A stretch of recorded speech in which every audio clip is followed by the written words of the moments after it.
Nyt on siis semmonen juttu, että tää meidän videoblogi, niin... Voi ei.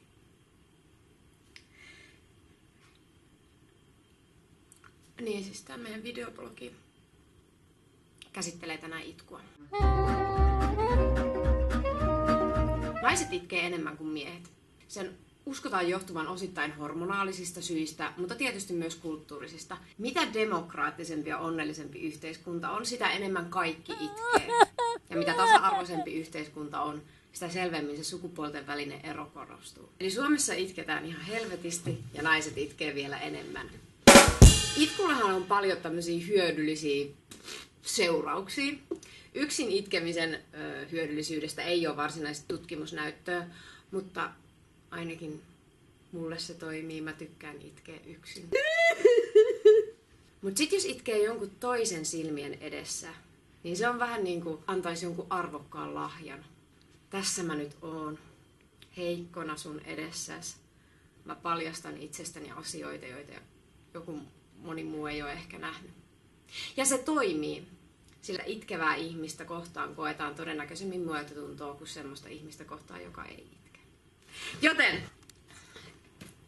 eiköhän aleta treenaamaan. On olemassa paljon hyviä kikkoja siihen, miten tätä itkua voi saada aikaan. Mä aion nyt koittaa niitä. Ensiksi mä aion koittaa ajatteluasiaa, että mä ajattelen, että jotain supersurullista tapahtuu mulle tai jollekin mun läheiselle. Jos se ei toimi, niin sit mä aion koittaa semmoista psykofyysis-settiä. Sitten me otetaan kemia käyttöön. Mulla on täällä sipulia, ledilamppu, tiikerin balsami, jonka mä joskus on kuullut, että jos sitä hieroo tähän silmien alle, niin se ilmeisesti itkettää. Tai ainakin aiheuttaa jotain kouristuksia. Kerron vaikka mun eilisestä päivästä ja koitan näitä tämmösiä kikkoja tässä. Yes. Let's start.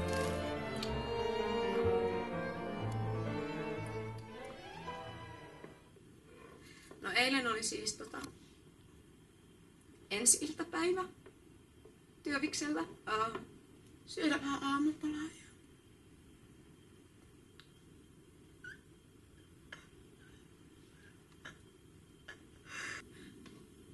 Tää ei toimi! Mä vaihdan tekniikkaa! Okei. Nyt mä yritän jotenkin silleen... Miten itkiessä, että se on vähän katkonaista. Mä otan vähän tämmösen kyyryn, mä asettan sieltä. Niin me mentiin Branderiin kahville. Mä söin kanakeittoa, vaikka mä oon ollut kasvissyöntilinjalla.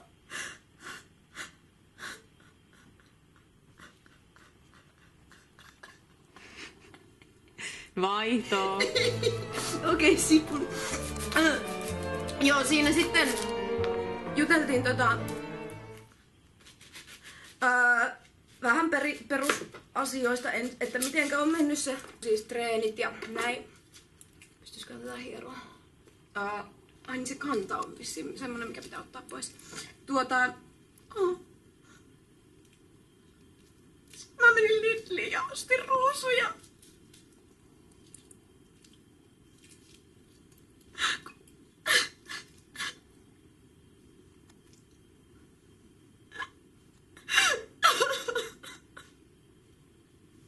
Koska mä tykkään kukista. Suklaa.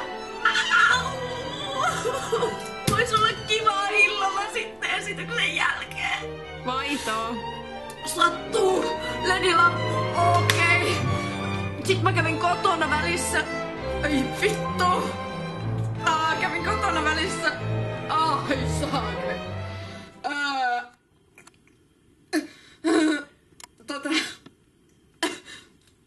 Mä en muista mitähän mä siinä tein. Ja mietin ensi-ilta mekoin, kun noi pukeutuu aina tuolla jotenkin. Tosi hyvin. Mä otin mustan hameen ja semmosen mustan pitsipainin just näkee läpi. Sit mä lähdin töihin takas ja menin ihan paniikkiin, kun kaikki oli ostanut ensi-iltalahjoja ja mä en ollut. Että lahjoitetaan ensi-iltarahat SPR:lle.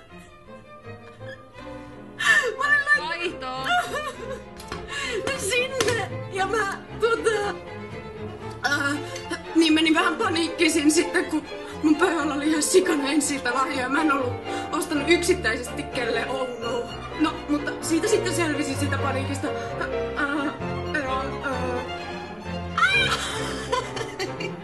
Söin salaattia ja pizzaa. Vaihoin vaatteet. Kävin kampaamassa, missä mulle laitettiin blondi. Perukki.